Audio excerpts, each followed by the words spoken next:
C'est lorsque j'avais 9 ans environ que tout a commencé, un jour comme les autres. Je pensais que ce qui était en train de m'arriver était un rêve, ou plutôt un cauchemar. Dans mon cauchemar, je crois que je l'ai vu. J'ai vraiment dû hurler, quoi. Et ça m'a réveillée. Je hurlais, mais personne n'entendait rien. Quand j'étais enfant, il m'est arrivé ça. C'est comme quelque chose d'impossible, quoi. Est-ce que les gens ont conscience qu'il suffit d'une seule seconde pour être marqué au fer rouge à vie ? Tous les jours, tous les jours, tous les jours. J'avais peur de parler, j'avais peur de lui, peur qu'on ne me croie pas, tous les jours, peur qu'il nie, tous les jours, peur qu'il se venge, tous les jours. Aujourd'hui, j'ai les mots et je ressens que j'ai la force de parler. Je m'appelle Julie et voici mon kintsugi.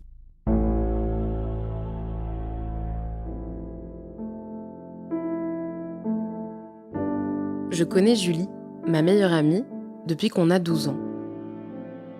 Entre ses 8 et ses 11 ans, Julie a subi des agressions sexuelles de la part de son voisin. Un père de famille, un ami de ses parents. Elle ne m'en a pas parlé avant nos 16 ans. C'était même la première fois qu'elle le racontait à quelqu'un. Pendant longtemps, on n'a pas su quoi faire avec ces souvenirs, avec ce passé, avec cette violence. Mais il y a 3 ans, Julie m'a dit qu'elle voulait que cela change, que ça se sache, que l'on fasse quelque chose de son récit intime. Et je lui ai proposé de l'aider à raconter son histoire.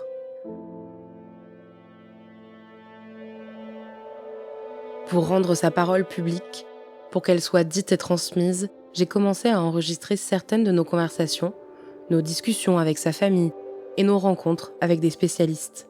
J'ai aussi conservé les notes vocales qu'elle pouvait m'envoyer. Ça fait des années que Julie a l'habitude d'enregistrer ses pensées. Son traumatisme, Julie le partage avec des milliers de personnes en France. D'après la dernière grande enquête Violence et rapports de genre de l'Institut national d'études démographiques, une femme sur 20 aurait été victime de violences sexuelles au sein de sa famille ou de son entourage proche avant ses 18 ans. L'histoire qu'on a choisi de vous raconter est surtout celle de sa résilience.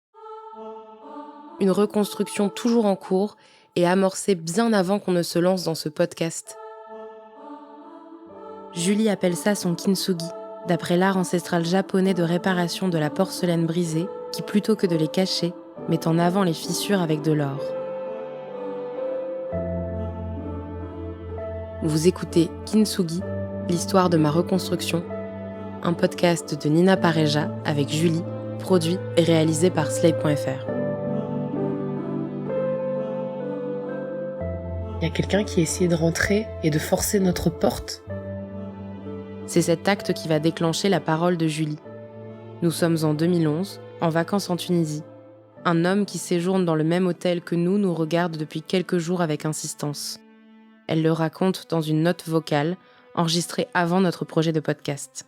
On avait repéré un mec qui nous regardait un peu. Je sais pas, il devait avoir entre 30 et 40 piges, donc c'était vraiment un homme, quoi. Il y avait pas de doute. Nous, on se disait pas, c'est potentiellement un petit ami, quoi. Quand t'as 16 ans, tu vois bien que le gars, c'était vraiment un homme. Et en fait, ce gars a essayé de forcer notre porte, et puis je crois qu'il nous a parlé en même temps, et nous, on a eu super peur que ce mec essaye d'ouvrir la porte. Moi, ça m'a fait remonter. J'ai fait une sorte de crise d'angoisse.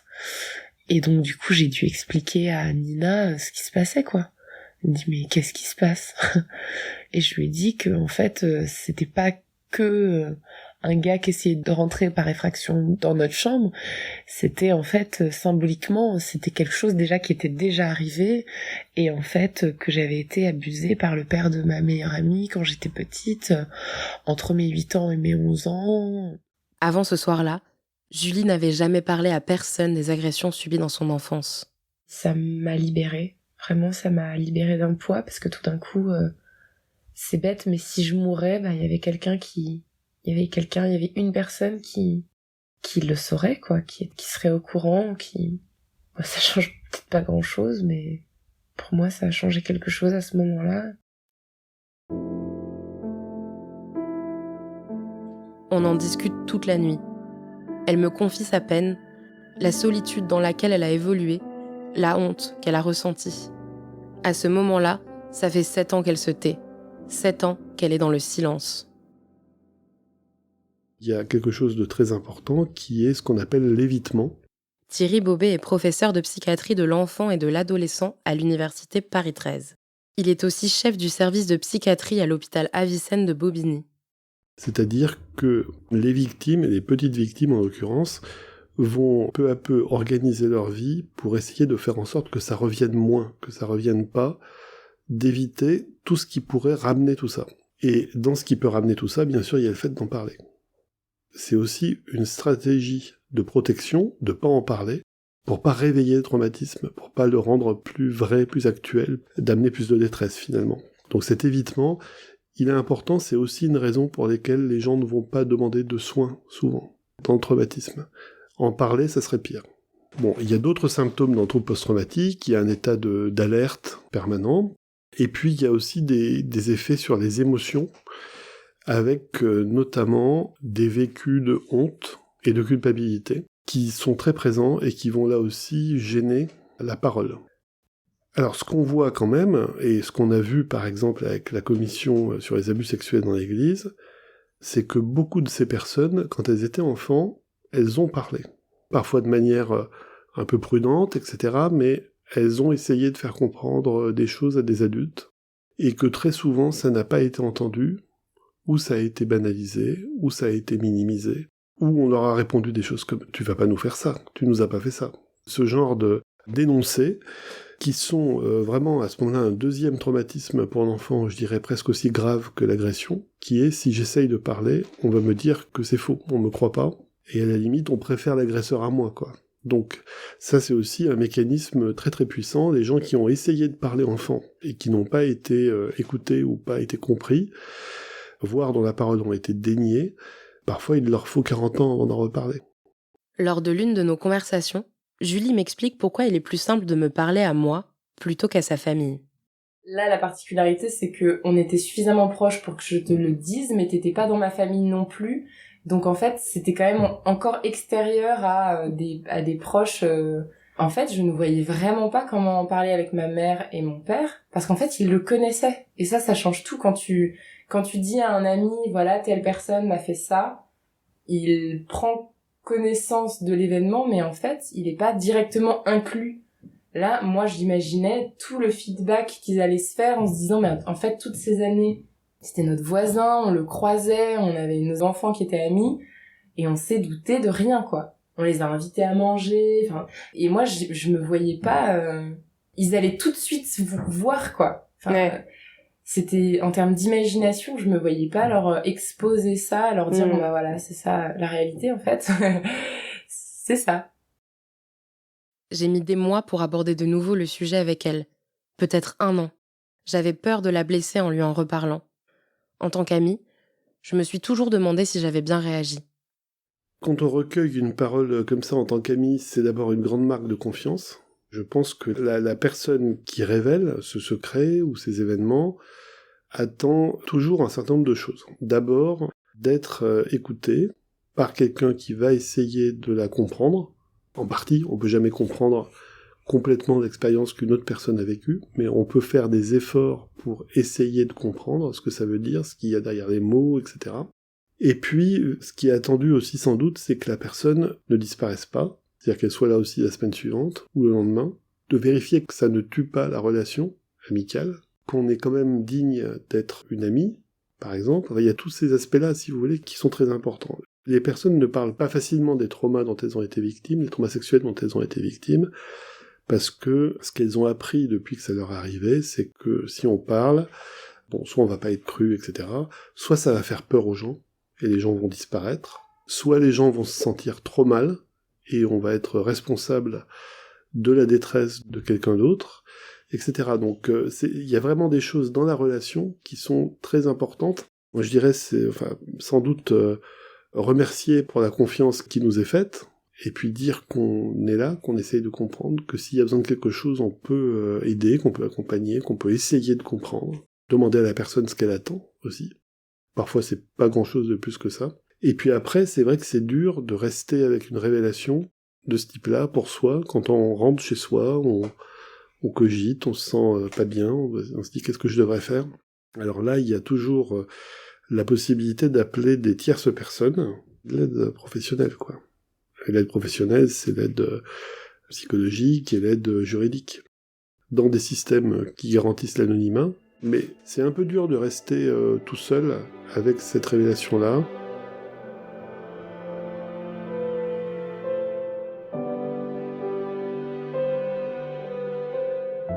Après m'en avoir parlé, Julie a mis des années à se confier à quelqu'un d'autre. Une nouvelle fois, sa prise de parole est déclenchée par la peur. En 2013, à 19 ans, Julie aperçoit son agresseur dans la rue. Le fait de le voir, ça a fait remonter des souvenirs et du coup des cauchemars. Donc je hurlais la nuit, je me réveillais, je hurlais. C'est ma mère qui me l'a dit. Enfin, moi je m'entendais pas en fait. J'ai eu une série de cauchemars où je me mettais à hurler. Je devais paniquer, quoi. Donc ma mère comprenait pas ce qui se passait, mais moi non plus. Parce que j'ai pas tout de suite associé les cauchemars à cet incident. J'ai pas du tout relié les choses, en fait. Je me suis pas dit que, c'est suite à, effectivement, à cette entrevue que les cauchemars, petit à petit, sont venus. Et puis, un jour, dans mon cauchemar, je crois que je l'ai vu. Et là, j'ai compris qu'en fait, les cauchemars, c'était ça qui revenait. Et le matin, ma mère, elle me disait, Julie, t'as encore hurlé cette nuit? Je lui disais, ah bon? Et puis, une fois, j'ai crié et ça m'a réveillée. J'ai vraiment dû hurler, quoi. Et ça m'a réveillée. Mais comment énoncer ce qu'on n'arrive pas à dire ? Il y a aucun moment de la vie, je trouve, qui se prête à ce type d'échange. Ouais. À quel moment tu vas voir ta mère, ton père, un ami, et tu lui dis, je savais pas quoi lui dire, je savais pas comment lui dire, il y avait pas de contexte, si j'attendais, ça allait pas se présenter. Et surtout, je me voyais pas lui en parler, donc je lui ai écrit une lettre. Et je lui ai mis dans sa chambre, un soir, et moi je suis allée me coucher. Et elle, je l'ai entendue rentrer dans ma chambre quand elle est allée se coucher. Moi, j'ai fait semblant de dormir parce que je me sentais pas du tout d'en parler avec elle à ce moment-là. C'est horrible parce que elle rentre dans ma chambre. C'est vraiment cruel parce que elle rentre dans ma chambre et elle dit, elle m'appelle, quoi. Elle dit, Julie, tu dors? Moi, je sais que je ne dors pas, qu'on pourrait avoir une discussion, mais je peux pas, je sais que je vais pas pouvoir soutenir la discussion. Donc, elle a refermé la porte et je me dis, ce qui est cruel, c'est que je l'ai laissée avec cette chose, quoi, qui était dite sans qu'on en discute.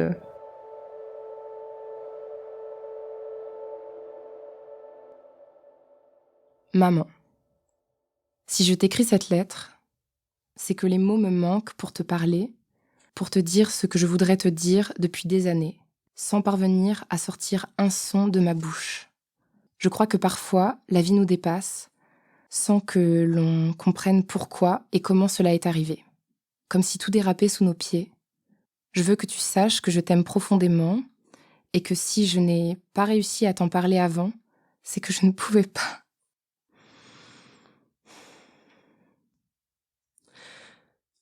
Quand j'étais petite, je n'avais pas les mots pour verbaliser ce que je ressentais.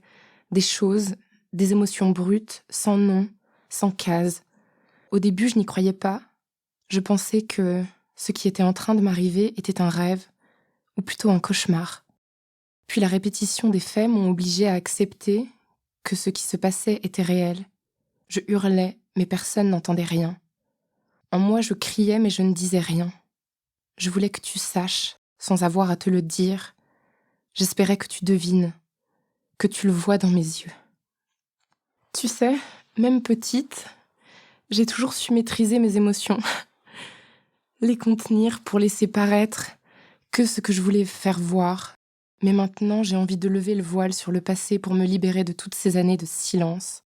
Il n'y a pas de mots pour décrire l'indicible, mais les larmes que j'ai versées et que je continue de verser ne sont que le reflet d'actes aux conséquences non mesurées d'un homme. Est-ce qu'un adulte sait à quel point une action qu'il fait peut bouleverser la vie d'un enfant ? Est-ce que les gens ont conscience qu'il suffit d'une seule seconde pour être marqué au fer rouge à vie ? C'est lorsque j'avais 9 ans environ que tout a commencé. Un jour comme les autres. J'allais jouer comme souvent chez... On passait presque tout notre temps ensemble. Sauf que ce jour, pour des raisons et des motivations que j'ignore, et dont je pense ne jamais avoir la clé, ce jour que je croyais anodin a été le premier d'une longue série qui s'est achevée au déménagement de la famille. C'est dans le garage, à l'écart des regards indiscrets, que avait l'habitude de m'attoucher. Il commençait toujours de la même manière. Il riait et me chatouillait, profitait du contact de ses mains sur mon corps pour m'abuser. Maintenue contre lui, je ne pouvais pas bouger, faisant de moi une chose, sa chose. Sa folie d'adulte profitant de ma faiblesse d'enfant, il m'a prise au piège sans que personne ne s'en aperçoive, sans que personne ne s'aperçoive de rien. Il a profité de mon silence pour me faire du mal et perpétrer des actes sans nom, sans image. J'étais bloquée de toutes parts et il le savait. Je ne pouvais pas lui échapper. Son manège hypocrite était parfaitement huilé comme une machine destructrice, anéantissant tout sur son passage. Il m'a tuée. Il a massacré mon insouciance, mon innocence et la foi que j'avais en l'homme. Même s'il n'avait pas formulé de menaces concrètes contre moi, j'avais peur de parler, j'avais peur de lui, peur de ce qu'il pouvait me faire. Je craignais qu'il me tue, qu'il en finisse avec moi. Puis j'avais terriblement honte, comme si ce qui m'arrivait était de ma faute. Il est parvenu à me faire culpabiliser de la situation. J'avais peur de ne pas trouver les mots, peur qu'on ne me croie pas, peur qu'il nie, peur qu'il se venge. Je me sentais sale, dégueulasse et coupable, salement coupable d'être là au mauvais moment, au mauvais endroit, mais surtout je voulais te protéger. J'avais peur de te tuer, que tu t'effondres à cette nouvelle. C'était une période où je n'avais pas la place d'exister, ta vie était déjà pleine d'angoisse, je ne voulais pas rajouter ce poids. Puis les choses ont changé, j'ai grandi, peut-être trop vite. Aujourd'hui je n'ai plus de haine, je suis en paix, mais j'ai besoin que cet homme soit jugé pour ce qu'il a fait. Aujourd'hui, j'ai les mots et je ressens que j'ai la force de parler. Julie.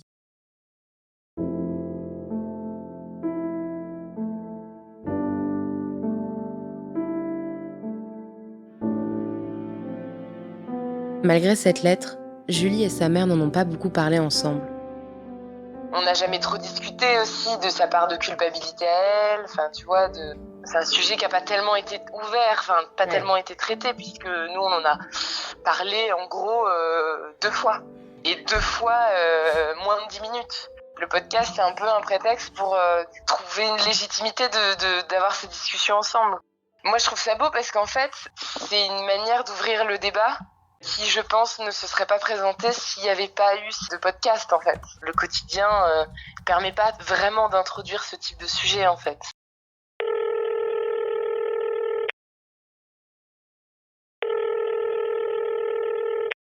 Allô? Oui, coucou maman. Salut Julie. Ça va? Ça va? Ouais, ça va et toi? Ça va bien.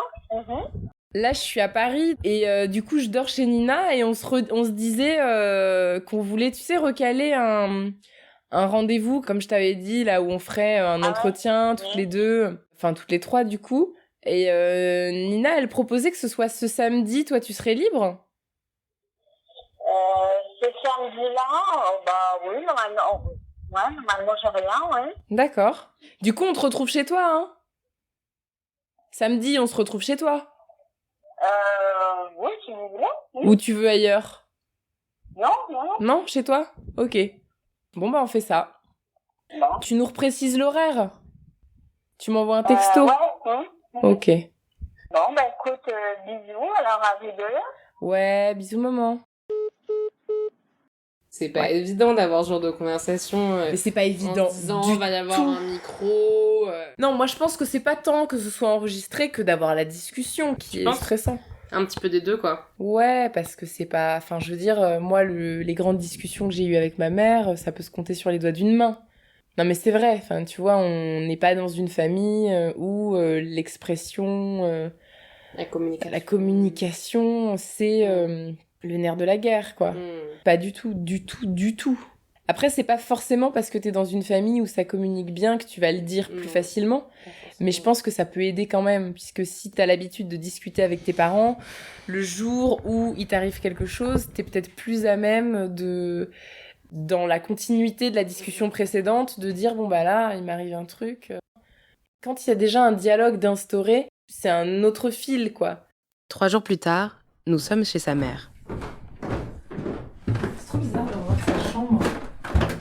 On s'installe là, il y a des chaises, Ouais, il y c'est a une très bien. petite table et tout. On va enlever le drap là parce que j'en mets ça pour le chat. Je ferme la porte. On est précisément dans ma chambre d'adolescente et on est le 25 janvier 2020. Une part de ce qui est important, c'est peut-être de, tu vois, avec la famille. Moi, je sais pas, dans la famille, il y a que toi et je t'avais dit que je l'avais dit à papa aussi. Non, je sais pas, tu m'en avais pas parlé, non? Le sujet est arrivé, je crois qu'on devait parler de justement de la mère, enfin de la famille, Puis le sujet est arrivé et puis du coup je lui ai dit. Il a réagi sans trop manifester de réaction, si ce n'est que je pense qu'il était ultra choqué parce qu'il s'y attendait pas du tout. Il a rien dit, il a écouté et puis après il m'a dit une phrase comme qu'il était heureux aujourd'hui de voir que j'avais réussi à dépasser et à surmonter ça, quoi. Puisque de ce qu'il voyait de moi, il me voyait pas détruite par cette histoire qui aurait pu effectivement détruire une partie de ma vie. Et puis il avait l'impression que voilà, j'avais pu rebondir même sans son aide, même peut-être sans l'aide pas vraiment de l'entourage proche puisque j'en avais pas parlé, que j'avais réussi à me construire autour de cet événement, quoi. Et mais ouais, c'est à peu près tout.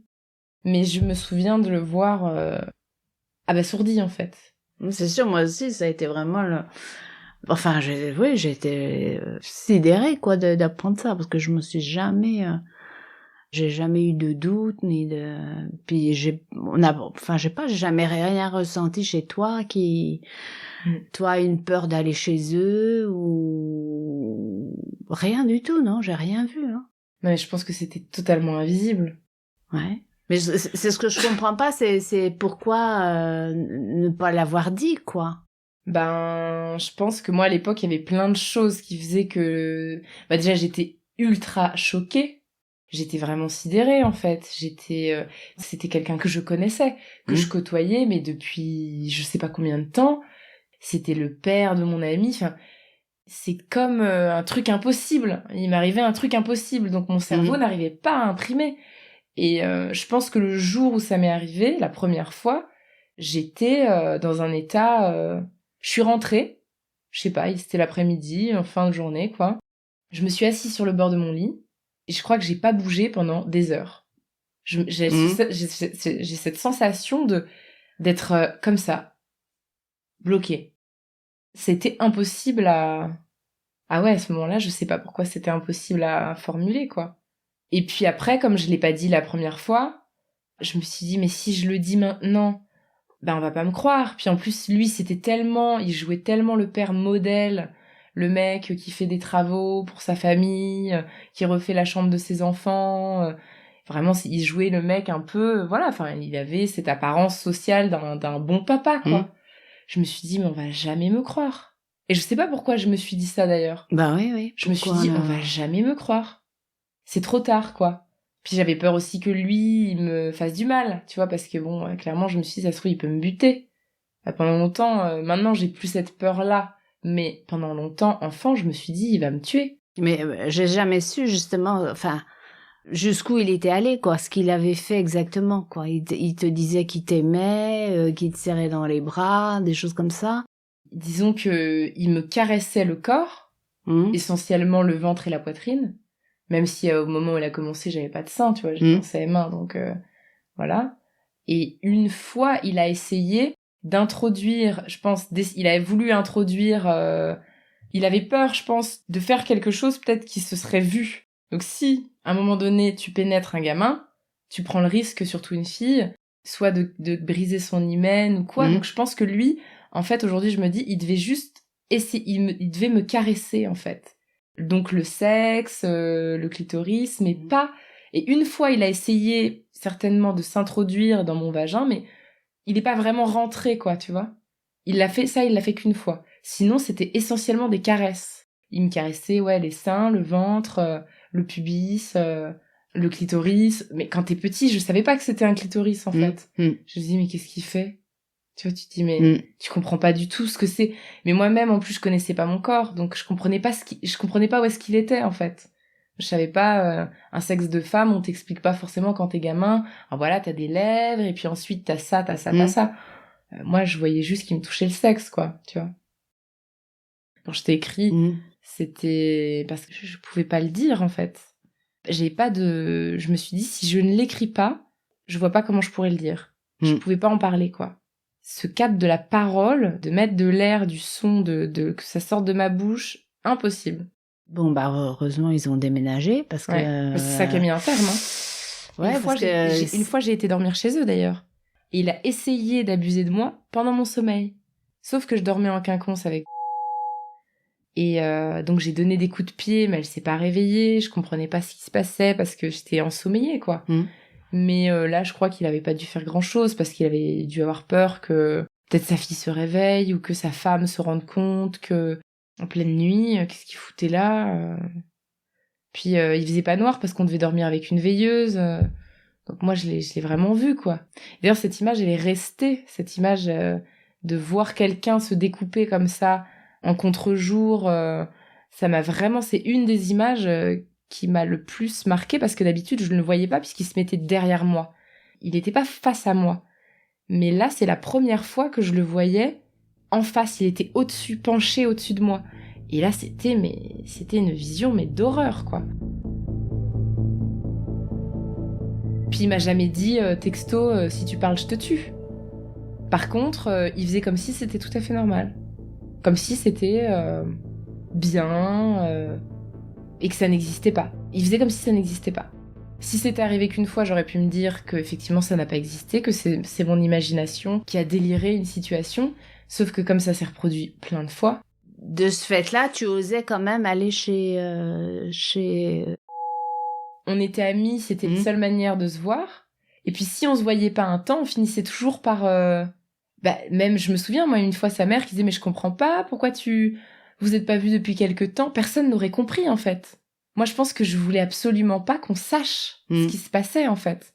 Puis j'avais hyper honte, j'avais l'impression d'être responsable de ça. Je pense que je sauvais les apparences. Je faisais comme s'il ne se passait rien. Comme lui faisait comme s'il ne se passait rien. Ouais, c'est ce qui est bizarre, c'est ça, c'est ce silence qu'on n'ose pas.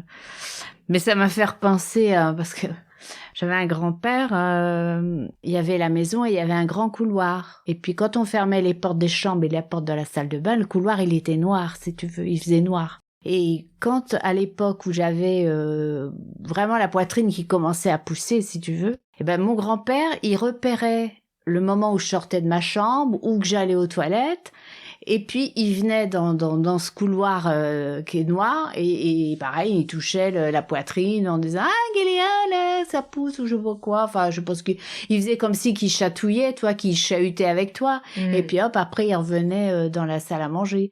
Ben c'est pareil, moi je disais rien, je crois peut-être que j'ai jamais rien dit à mes parents. Il avait fait ça quelques fois parce qu'il venait pas souvent. Et puis après, une fois étant plus grande, je sais pas, ça devait être un fantasme qu'il avait. Ça lui est passé, si tu veux, il le faisait plus. Ou peut-être il s'est dit, elle est plus grande, elle va réagir, elle va, voilà. J'en ai jamais parlé à mes parents. Peut-être parce que j'avais honte pour mon grand-père, ou je sais pas non plus. Mais j'en ai parlé à mes cousines. Et il a agi exactement pareil avec mes cousines. Je sais pas pourquoi, on a réussi à le dire, on a réussi à en parler. Peut-être qu'il y a un silence pour protéger la personne qui le fait, c'est ça qui est bizarre, en fait. Comme si la personne n'avait pas forcément de culpabilité, mais la victime avait la culpabilité pour la personne qui commet l'acte, en fait. De se sentir responsable en partie. Peut-être de pas responsable, mais de réaliser. Et eux, ils le savent bien qu'ils doivent pas faire ça parce qu'ils font ça en général en cachette. Bah, bien sûr. Voilà, ils font comme si que ça se passait pas, qu'ils le faisaient pas. Donc peut-être qu'on a honte pour eux ou je sais pas.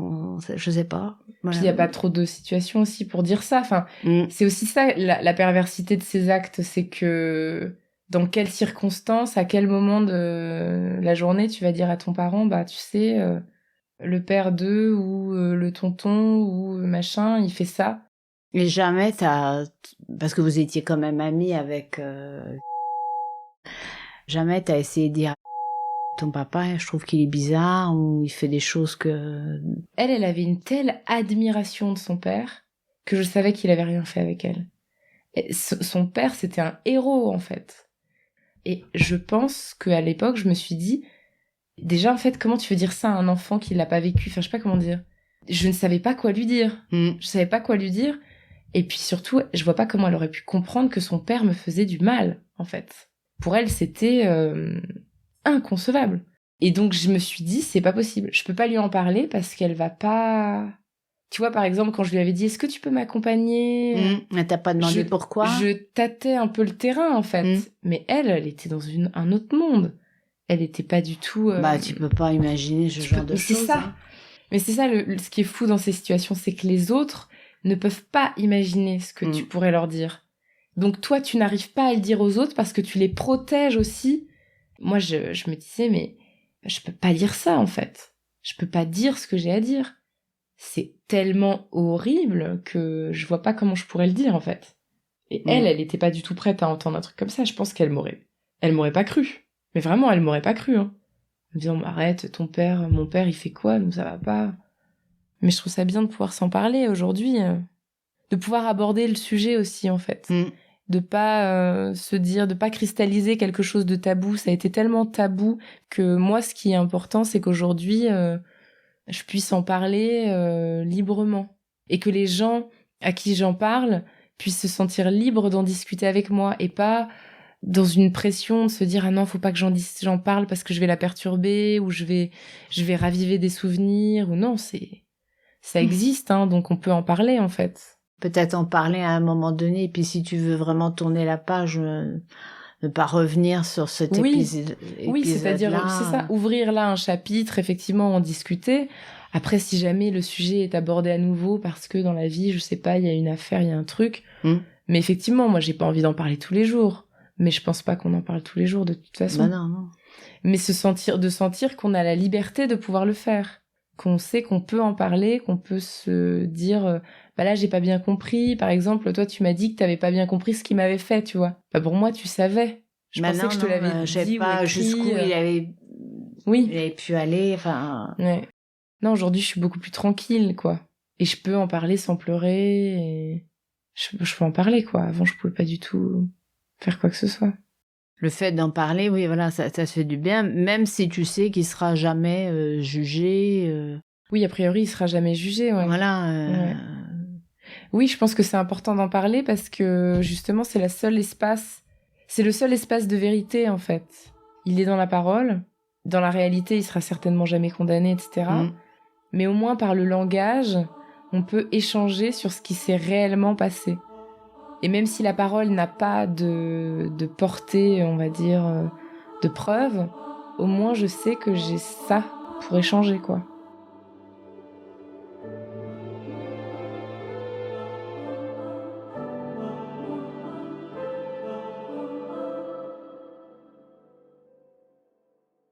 Extrait de Quelqu'un n'est pas venu, un long poème de Julie.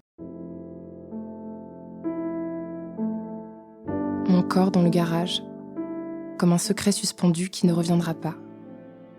Il est mort là-bas, entre ses bras, j'étais dedans, quand il a refermé aujourd'hui. J'ai le corps du garage, il est resté dedans, il n'est pas à moi. J'ai le corps de l'enfant, c'est avec lui que je compose, tous les jours, tous les jours, tous les jours, tous les jours, tous les jours, tous les jours, tous les jours, tous les jours. Tous les jours. Que quelqu'un comprenne sans mots, sans jamais en parler, qu'il ait vu et qu'il sache, qu'il ait vu et reconnu le corps du garage, qu'il l'a vu.